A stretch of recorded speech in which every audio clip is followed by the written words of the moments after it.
Throughout the history of human being, there have been many different views on which way one should be ordered or governed, and still to this very day, the answer to this question varies immensely throughout most countries and cultures around the world.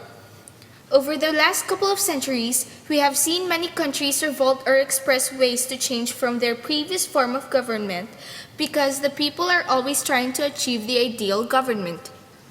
Adolf Hitler, the dictator. Adolf Hitler was born in Braunau am Inn, Austria on April 20, 1889. He was the fourth of 6 children born to Alois Hitler and Clara Polzo. Adolf Hitler rose to power in German politics as the leader of the Nazi Party.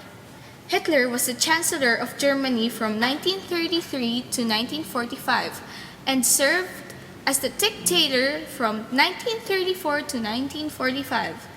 His policies precipitated World War II and the Holocaust. According to Herzberg's motivational theory, there are 2 factors in considering motivation. Hitler implemented the hygiene factors for Germany. He wasn't the type of leader who considered the members of his organization. In fact, he was the other way around. He would sacrifice anything just for the rise of Germany. He wants to win the World War II, not for the achievement, but for the country's status. He had the pride for his country, resulting him on dictating the whole country and eliminating the Jews in their country to create one belief. Hitler also followed certain ethical theories. For instance, he was a deontologist. For Hitler, raising his country to become a powerful influence in the whole world was his duty. He had the whole country in his hands. He knew that creating rules would benefit the country. For example, he ordered that being intoxicated and smoking in public places would be bad for all of his countrymen, and whoever is caught would be imprisoned. Although most of us only know about him being evil, some historians believe that Hitler had good visions for Germany, but the implementations were just not organized well, causing Germany to lose the World War II from the Soviet Union.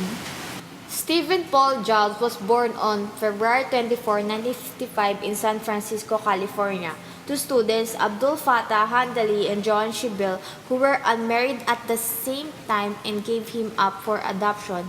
He was taken in by a working-class couple, Paul and Clara Jobs, and grew up with them in Mountain View, California. He attended Homestead High School in Cupertino, California, and went to Reed College in Portland, Oregon in 1972, but dropped out after only 1 semester, staying on to drop in on courses that interested him. Steve Jobs was 2 types of leader. He was both an autocratic and laissez-faire leader. An authoritarian leadership style is being used when a leader dictates policies and procedures, decides what goals are to be achieved, and directs and controls all the activities without any meaningful participation by the subordinates. This leader has full control of the team, leaving low autonomy within the group. The laissez-faire leadership style is where all the rights and power to make decisions is fully given to the worker. This was first described by Lewin, Lippitt, and White in 1938, along with the autocratic leadership and the democratic leadership styles. He started off with laissez-faire, as at first he just wanted innovative products. He gave the workers the choice on how they wanted to do it. This was very successful at first because it encouraged the creativity of workers and kept an enthusiastic working environment. This slowly caused lower productivity and became a problem as it started to become ineffective and put the company a disadvantage with other companies. When Steve Jobs returned to Apple, he came back with completely different leadership style. In authoritarian management, the leader sets the strategy and goals as well as the methods and rewards for attaining them. Also, oftentimes, tight control and employee specialization is observed, with a little discretion on how employees perform. Jobs demanded excellence and results. The team developing the Mac was working 19 hours per weekend. Oftentimes, had Jobs yelling at them, being extremely cutting and cruel. Interestingly, the employees began to respect Jobs' vision and began to perform and produce work they never had expected. Even though Jobs was autocratic and demanded difficult goals, the employees grew passionate, especially when these goals came to fruition. John Sculley, a former CEO of Apple, once said that the employees grew passionate and began to feel like they were part of something amazing, making a dent in the universe. One of the theories that can describe Jobs' leadership is the trait theory. It states that specific traits, such as intelligence or energy, distinguish leaders from non-leaders, which lead to their success. Many have proclaimed that Jobs' personality and traits have led to his abundant success. Canning said that Jobs has taken his interests and personality traits, even the more negative ones such as obsessiveness, narcissism, perfectionism, and turned them into hallmarks for his career. Independent thinking is one such trait. Independent thinkers question assumptions and interpret data and events according to one's beliefs, ideas, rather than pre-established rules or categories defined by others. Martin Luther King Jr., original name Michael King Jr., was born January 15, 1929 in Atlanta, Georgia, U.S.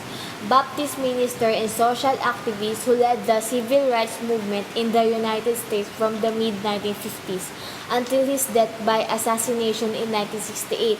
His leadership was fundamental to that movement's success in ending the legal segregation of African Americans in the South and other parts of the United States.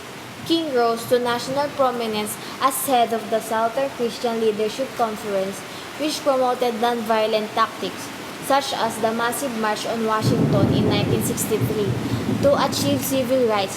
He was awarded the Nobel Peace Prize in 1964. King was a good motivator. In Herzberg motivational theory, he gave a system of motivational factors. He made the African Americans realize that they should achieve the goal of attaining their rights as Americans. He made a stand and made a move on writing the civil rights.